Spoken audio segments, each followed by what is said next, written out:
order for them to get the deliverance or the freedom or whatever.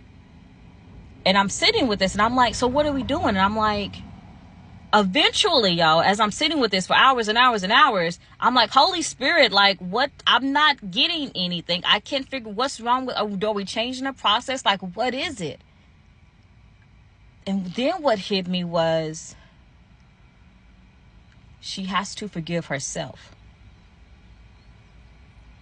And so I'm like, okay, the process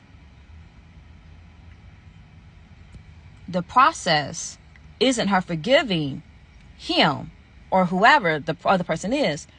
The process requires her to forgive herself. That's the issue. That's why the process is so hard.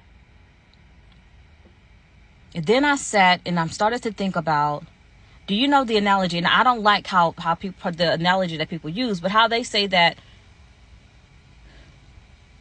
there is a little girl inside of you that's hurt, or the little boy inside of you that's still like broken or whatever.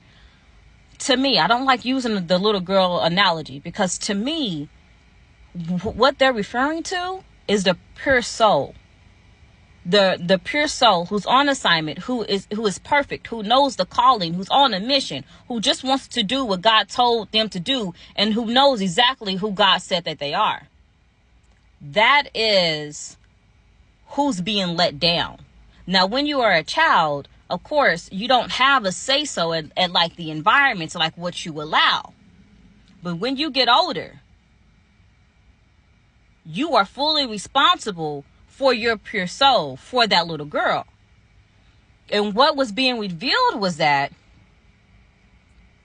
people have to forgive themselves for what they've allowed, for what they've done to themselves. So as you are coming out of this relationship and you are trying to forgive, you have to sit with the fact that you were treated a certain type of way that you should have not been treated. But that's not the part that hurts.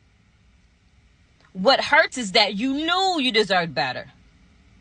You knew you were called for more, but you settled.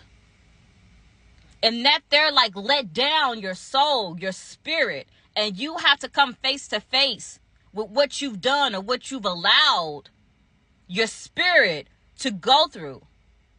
Because throughout the relationship, you knew your spirit was telling you, no, I deserve more. I'm called for more. I deserve more than just the breadcrumbs. I deserve a whole meal. This is what your soul is saying.